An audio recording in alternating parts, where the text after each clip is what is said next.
સુપ્રભાત. અન્નદાતા કાર્યક્રમમાં આપ સૌનું સ્વાગત છે. પંખીઓના કલરવના મધુર વાતાવરણથી સર્જાયેલી દરરોજની નવપ્રભાત આપણામાં કાર્ય કરવાનો ઉત્સાહ જગાડે છે અને આપણા કૃષિ કાર્યો પણ દરરોજના પરોળે શરૂ થતા હોય આપના કાર્યમાં એક નવો જ ઉત્સાહ પ્રેરવા અમે પણ આપની સાથે નિયમિત સવારે ઉપસ્થિત થઈએ છીએ. તો ચાલો શરૂ કરીએ આપનો લોકપ્રિય અન્નદાતા કાર્યક્રમ આજના મુખ્ય આકર્ષણોથી.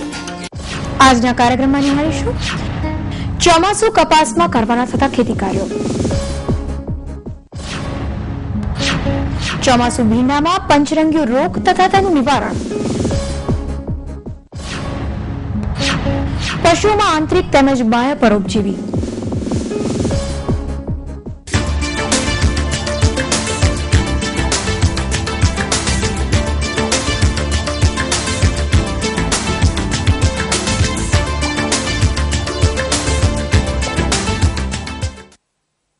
આપણા રાજ્યના ખેડૂતો પોતાની આર્થિક સ્થિતિને મજબૂત કરવા માટે ખૂબ જ મહેનત કરતા હોય છે. આ માટે તે વિવિધ પાકોનું વર્ષભર આયોજન કરીને તેમાંથી વધુ ઉત્પાદન મેળવતા હોય છે. પરંતુ આપણા રાજ્યના અમુક ખેડૂત મિત્રો ચીલા ચાલુ ખેતીથી અળગારીને રોકડિયા પાકો લેતા હોય છે.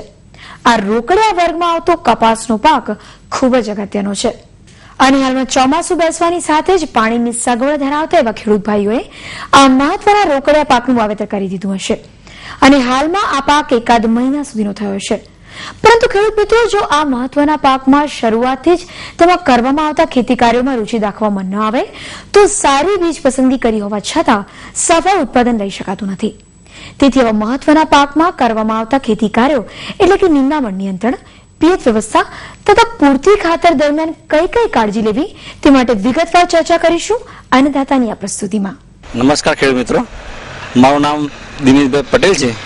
હું 25 વીઘા જમીન ધરાવું છું, જેમાં 15 વીઘામાં મેં કપાસની વાવણી કરી છે અને કપાસનો પાક વાવણી બાદ 30 દિવસનો થયો છે. તો હાલના આ સમયમાં અમારા કપાસના પાકમાં શું કાળજી લેવી જોઈએ તથા તેમાં કયા કયા ખેડકારો કરવા જોઈએ તે વિશે વિસ્તૃત માહિતી આપશો. આપણા રાજ્યમાં 15.78 લાખ હેક્ટર વિસ્તારમાંથી 27 લાખ ઘાસડી રૂ પાકે છે. ભારતમાં કપાસની ઉત્પાદકતા 387 કિલો પ્રતિ હેક્ટર છે, જ્યારે દુનિયામાં તે 580 કિલો પ્રતિ હેક્ટર છે. આમ વાવેતર વિસ્તારની દ્રષ્ટિએ ભારત પ્રથમ હોવા છતાં કપાસની ઉત્પાદકતામાં પાછળ છે.